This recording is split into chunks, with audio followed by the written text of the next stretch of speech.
Ке возам 2200 километри со велосипед за да се заблагодарам на СОС Детско село. Ке ви рече Лјупчо Крстев, младинец од СОС Детското село.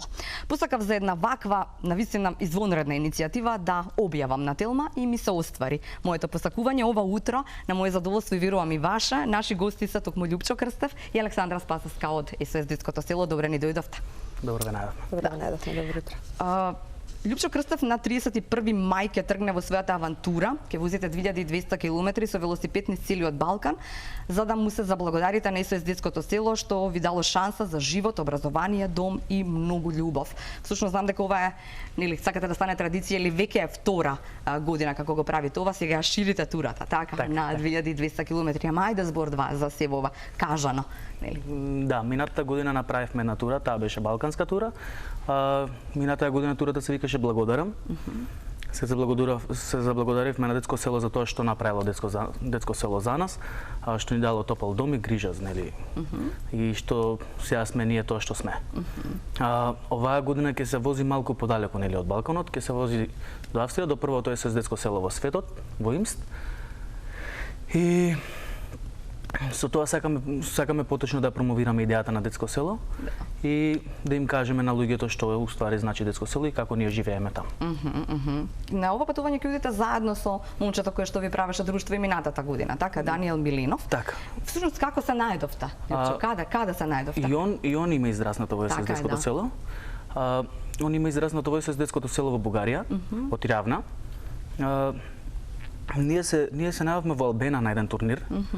Пред сигурно не се лажам 10 години, на еден турнир по мал фудбал и таму уствари се запознавме, почна дружбата тука и после некој 5 години воопшто не немаше и пред 2-3 години отидов ја за Бугарија и уствари таму ги најдовме заедничките точки. Мислам да он што прави во меѓувреме, ја што правам и така испадна таа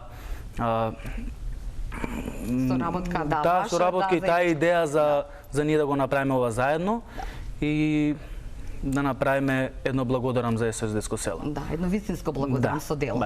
Да.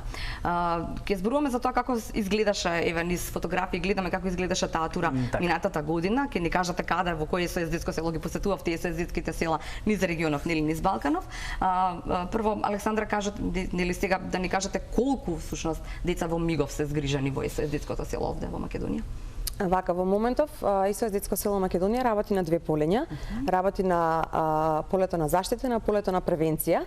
Во моментов во заштитната форма, односно згрижувачките семејства и младинските програми, имаме вкупно 109 деца без родители и родителска грижа. Заедно со програмите кои што ги реализираме преку двата советодавни центри во Шуто, Ризари и во Газибаба, каде што работиме со семејства, односно со деца кои се дел од семејства во кои ризикот е најголем тие да изгубат грижата од биолошките семејства. Вкупната бројка достигнува во моментов негде до 250 деца. Да. Жал. Добро. Реалната бројка, морам да напоменам дека реалната бројка на деца без родителска грижа и оние кои што се во ризик е многу поголема. Меѓутоа капацитетите на нашата организација во моментов се тие. Можностите се тие, да. Не може човек, Лјупчо, да остане рамнодушен на некои ваши изјави. Велите, дојдов во СОС Детското село 2-3 недели пред да наполнам 8 години и тоа би бил всушност најубавиот подарок и таму, велите, никој не останува на ова ваше признание со така имун. Во селото прв пат некој ме праша што сакаш да јадеш. Па, видите, тоа беше и минатата година. Исто така и кажам, и све. Мислам, реално ја не сум имал таков живот како што ми бил пружен во СОС Детско село. Мислам, при тоа бевте во домот за деца без родители, така? Да. Тоа што сакам да јадам, мислам, ја го кажав баш во буквална смисла дека не ми била толку даена и шанса и не ми биле толку даени некои основни потреби за живот. Но сега кога видов дека прво ги научи своите права, кои што ги имам како дете, како младенец, после се друго викам, сега малку ми падна чудно тоа што го кажав прво, да те праша некој што сакаш да јадеш, а после кај сакаш да шетаме, да можеш да располагаш со некој џепара, за да можеш да да осетиш топлина, да осетиш вистинско детство. Да можеш сам да влезеш во кујната, сам да си отвориш фрижидер и мислам како сите биолошки семејства како што си функционира, така и ја да си функционирам, да можам таа жена што мене ме чувала да нарачам SOS мајка и таа да прави се за нас, да ги осетам тие деца кои што живееле со мене, да ги осетам како браќи, како сестри. Колку браќи и сестри бевте? Колку бевте заедно во тие куќи, така живеете? Ја кога дојдов, затегнав 4 дечиња. После тоа дојде уште 2. На која возраст беа? Колку вас или поголеми? Не, ја бев најголемото, да. Тогаш на 8 години, така? Најголемото дете. Николија ми беше генерација. Добро. Тука беше Зоки кој што беше помало од нас 2 години. Тука беше Габриела, која што исто така 2 години беше помало од нас. И Венера, која што беше више 1 година. Да. Супер, да. И како е сега да се живее? Вистински може да зборуваме за тоа дека тие ви се, можете да ги кажете сега, ако не би се биолошки браќа и сестри. Може ли така да се почувствува нешто кога си толку време и нели? Така. Си од свој живот од тогаш па до сега заедно со нив? Ја ги осеќам нив како браќа и сестри. Мислам јас сум единец, немам брат сестра, но кога отидов таму да го почувствувам тоа што стварно сум го немал и одеднаш можам да кажам од ништо добивате можност да го оценувате. Да, буквално ја кога дојдов во детско село од радост плачев буквално, поради тоа што тогаш беше уствари ново детското село. Тогаш се отвори детското село. Малку деца беа. Беше уште све ново. И ја влегувам натре и не знаев што е тоа. Играчки. Не знаев што е тоа. Мислам стварно ја тоа во својот живот го немам видено, мислам. Како па знаеш, од една страна и не знаеш што да посакуваш кога не знаеш како. Кога не знаеш како може да изгледа тоа. И сега влегувам во детското село и гледам исто како да влегувам во нова држава, како Ептен и начинот на грижа, и начинот на дружба, и начинот на однесување. Кај сите деца, кај сите SOS мајки, кај сите вработени што се во детско село, мислам, доволен пример и доволна мотивација да ти утре станеш нешто што добар човек, така. Да. Супер. Ајде да се вратиме на турата. Кажете ми, зошто така сакате да одите сам со велосипед низ Скопје? Така ви е најдобро, велите, за да се осамите и да видите, си правите трка сам со себе, така прочитав никаде. Да, така. Ова беше за подготовките. Се спремам за турава, секако 2200 километри, исто така. Не е мала работа воопшто. Мислам ја не би се нафатил со кола да ги возам не пак со точак, но најголемата суштина гледам во тоа што стварно сакам да помогнам и стварно сакам да кажам благодарам за тоа што детско село направи за мене. Јас сум среќен за тоа што сум јас денес. Мислам, еве и пријателите и другарите што се околу мене се среќни за мене и ме поддржуваат во тоа што го правам, највеќе SOS детско село, што сум стварно благодарен. Дали се затворени финансиските конструкции? Сега морам и тоа да го прашам, затоа што имаме отворена програма, можеби ќе се јави некој.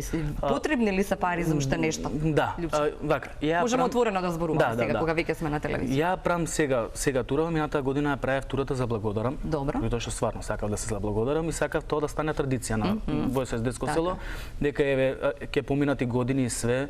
Можеби поттики за некое друго дете. Деца кои што растат во SOS детското село да можат исто да го кажат како што сум го кажал јас. Ја ова го направив на некој спортски начин, поради тоа што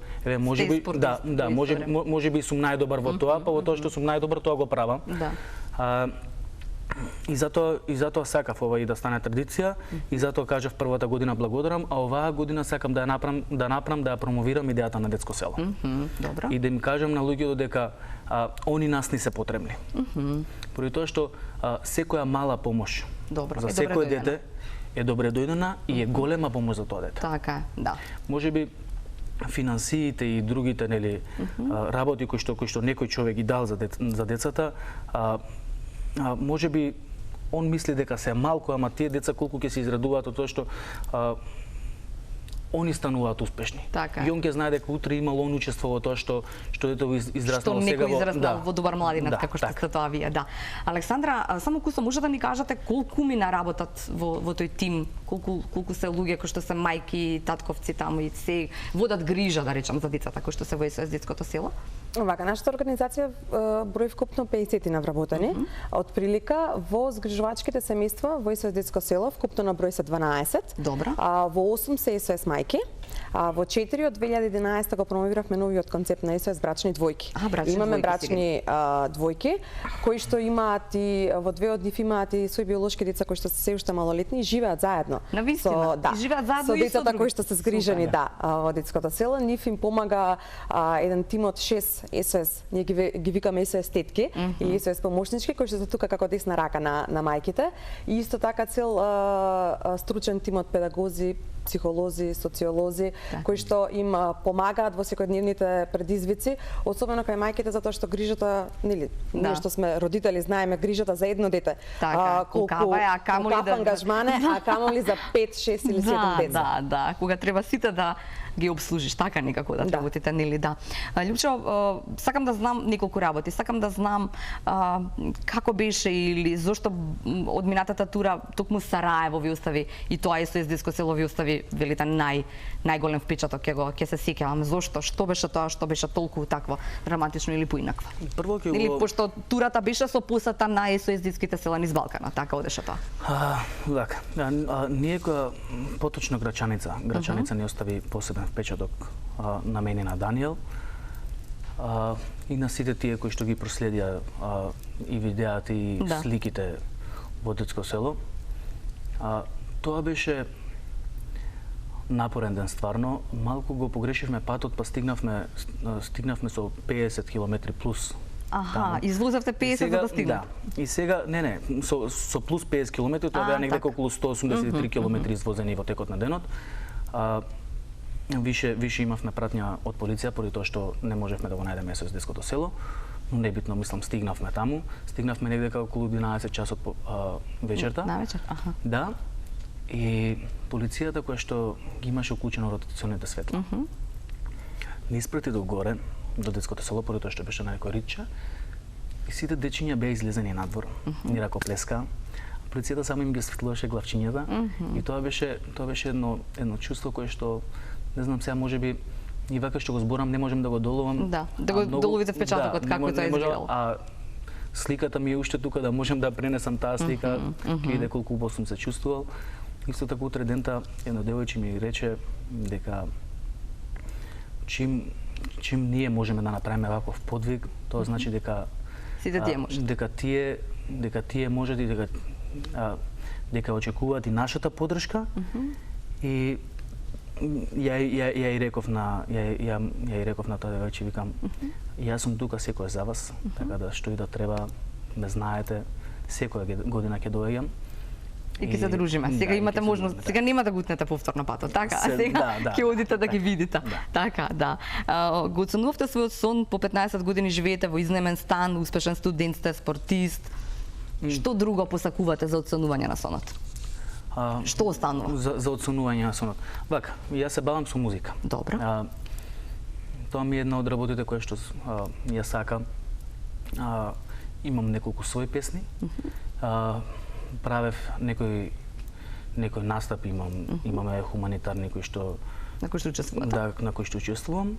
Исто така правев сверки по некои локали тука во Скопје. И претежно тоа ми е исто така нешто што го сакам, како што е и спортот и готварството. Значи се. Па 3 работи? Па прилично се. Мислам тоа што стварно го сакам. Добра, а во однос на спортот што е она што ви е пасија? Па вака, ја ќе повторам.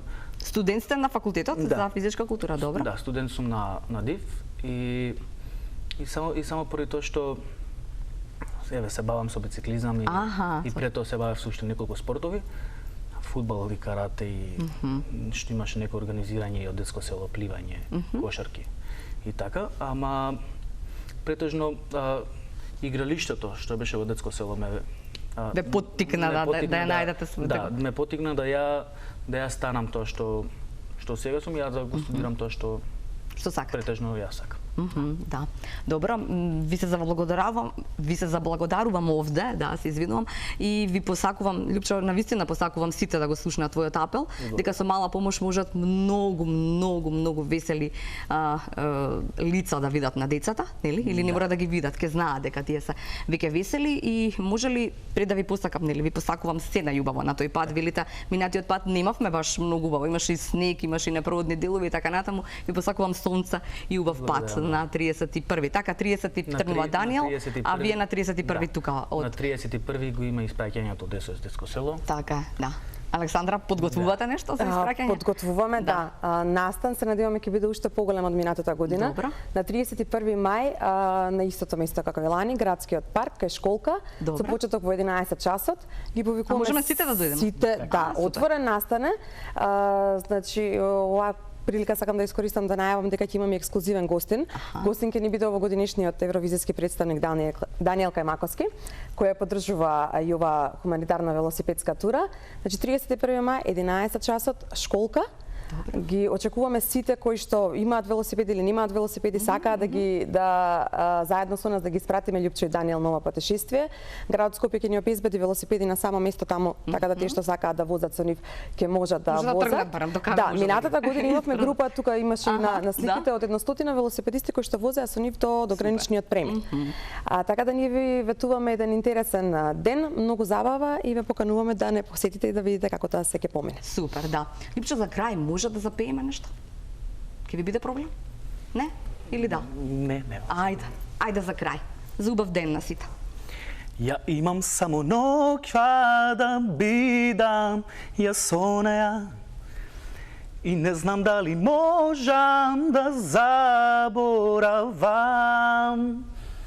Во гради имам сонце за уште 3 светови. Ако заминеш ке изгаснам. Ви благодарам. Да. Среќен пат, се најубаво се гледаме на школка на 31 мај. Да. Од мене натаму Топ Шоп е